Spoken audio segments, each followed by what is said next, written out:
Hello guys, welcome to SteveKnows, where we're going to cover some interesting stories that's been going down in the VR space. To let you guys know as well, starting from the year 2020, I will be back with the classic SteveKnows presenting I've been hiding my face for far too long.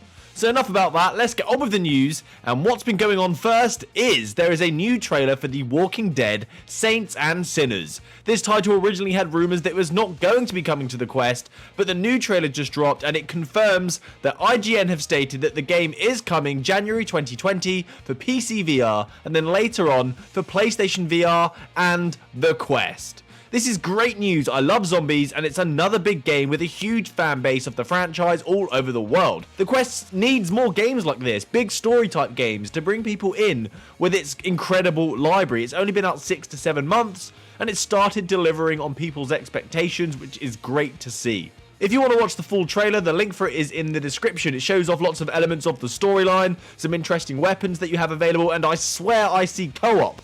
As these look like online players that work with you, or they just could be non-playable characters, but here's hoping. There's stealth, vertical climbing, gore, everything you want from a zombies game, and I cannot wait. Bring on 2020, it is full of amazing game releases. Any Star Trek fans in the house? Well, Star Trek Bridge Crew is now available on the Oculus Quest with a surprise release and costing $22.99 or $30, which is even more than it cost on its debut launch on PC and PlayStation. I feel like this headset's getting that Nintendo Switch syndrome, old releases charging more money for the portability. But for this cost, you do get the additional DLC of the title to enjoy as well, the Next Generation. The title is free if you already own the game and the DLC on PC, but if you own the game and not the DLC, it's only going to cost you $10. Some crazy pricing calculations going on the Oculus store, and I am glad to see that they're doing this instead of just charging everyone full price, that they do have some sort of business logic in place to cater for the customer's benefit. The title has a co-op mode, which is where the game shines. It's best teaming up with friends to run the ship, with each of you having a specific role as captain, helm, tactical and engineer, and you're all trying to battle with the Klingon Empire. And if you want to complete the nerdgasm of Doctor Who, Star Wars and now Star Trek, enjoy this title. You'll have a laugh if you've got friends to play with for sure. The title also has procedurally generated missions, so you can play for hours upon hours. But for an additional piece of information on this game, people have been experiencing authentication issues due to errors with Ubisoft's Uplay, putting users in an infinite loop denying them access to the game. Hopefully a fix comes soon, and rather fast, because this is the last thing you want after you've just bought a new game. One of my favourite pieces of news in this video is SideQuest version 8 is out and it has some amazing features. So a few days ago, Shane Harris released version 8 of SideQuest and this was a big update. It has some awesome new features that I want to tell you about. So the first thing you may notice if you've used this before is the design looks much sleeker. It's using slideshows, blurred backgrounds with overlays, and with this new look comes a much better user experience as the interface is now more user-friendly to newcomers, such as showing off the most popular titles available on the homepage so people can jump straight into some of the best free titles. SideQuest 8 now also comes with streaming support with the use of screen mirroring via Screen Copy. I use Screen Copy as a standalone tool, not part of SideQuest, which I had before this update, and I can tell you it doesn't support audio. You do have to do some sort of magic to get audio to work with a long aux cable. But I'm sure this is going to be helpful for some people, as with this Screen Copy you can see things such as The Guardian. You have more flexibility than using the in-screen capture. There is an experimental wireless mode now as well, so you can install and connect your Quest without having to plug it into the computer. Although I did have to plug it into the computer for the wireless mode to pop up as an option in the first place, so not helpful if you're someone who doesn't have a cable to plug into the PC. You can see it here installing, and my headset is not plugged into the computer at this point, and it's still downloading it onto the headset. Another feature is if you're signed up and signed in onto SideQuest on your computer, and then go into the browser on the Oculus Quest and you sign into SideQuest via the browser there, you can install games wirelessly from inside your headset. But you do have to be signed in, so sign up if you don't have an account and enjoy the wireless freedom the Quest has to offer. So some pretty user-friendly updates in this version 8 and I hope they improve upon it. These are great to see. Next, Big Screen are pulling a big move out of the bag with a deal with Paramount Pictures. Big Screen is a social VR platform that brings people together to watch all sorts of TV programs, movies, sports games, all via the virtual reality platform.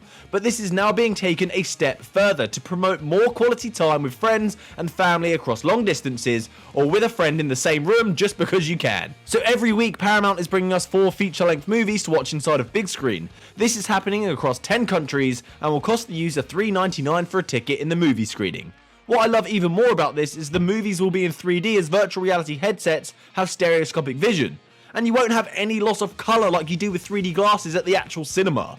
I love it, getting to watch some of the latest big movies from Paramount inside VR with a community. So you'll be sitting with strangers on the other side of the world laughing or crying, sharing a moment together. No doubt we will still be telling people to shut up. Shut up! This is happening from now until January the 10th, so a couple of weeks after Christmas, if you're getting your headset for Christmas, you'll still be able to get involved in this huge promotion.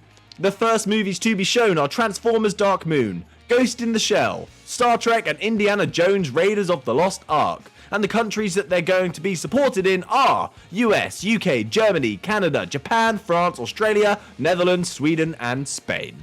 Next is the Quest is sold out. This is a sad one that the Quest is sold out. Both models, the 128GB and 64GB, nowhere to be seen, and people are taking advantage of this. I've had someone show me on my Discord, someone trying to sell the Quest for $2,000. Are you serious? The shipping date on the Oculus Store for the United States is January the 29th for the 64GB model and the 24th for the 128GB model. The Quest is hotting up. VR is picking up its pace. People are hungry for good, convenient virtual reality. You have to remember, people have tried things such as the Gear, and that's it. So although us PC VR people throw some shade at the Quest system due to its graphical pitfalls, it's still way better than the majority of the market have even tried before. And it's exciting for them because it's convenient, easy to use, and a great fun piece of kit. This is beneficial to all of us, so I'm hoping 2020 is the year for virtual reality. With all the big games we've got coming out and the high demand for these systems, it's looking good. And for another jaw-dropping moment, the Valve Index is backed up until February. So you may want to think about getting one if you're looking forward to Half-Life Alyx and you don't have the headset yet. You don't want to miss out.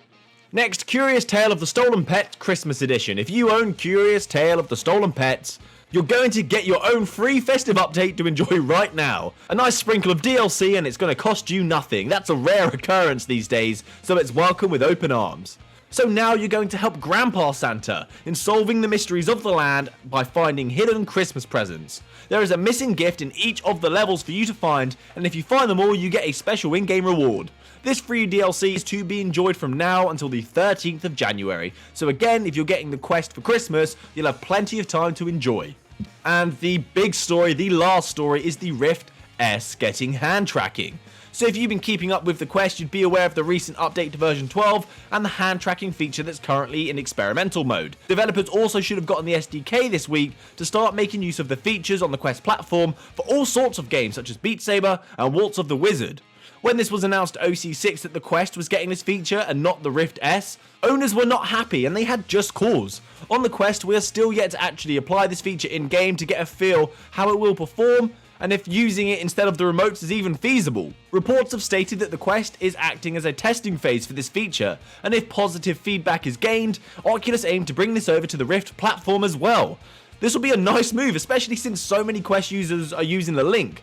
But apparently this comes with even more challenges as the camera arrangement is slightly different on the headset, so even more work will have to be applied for things such as occlusion. Hand tracking is the highest Rift S requested feature, so fingers crossed that the Oculus platform is inclusive. Not sure when it's to come, but it will make a good OC7 announcement. So that's it from me today, guys. Hope you found this interesting. Some nice updates that make our lives a lot easier. Stick around for next time to make sure you're kept up to date with all the games, news and reviews all the time. Thanks for watching Steve Knows. Happy gaming, guys. Good day.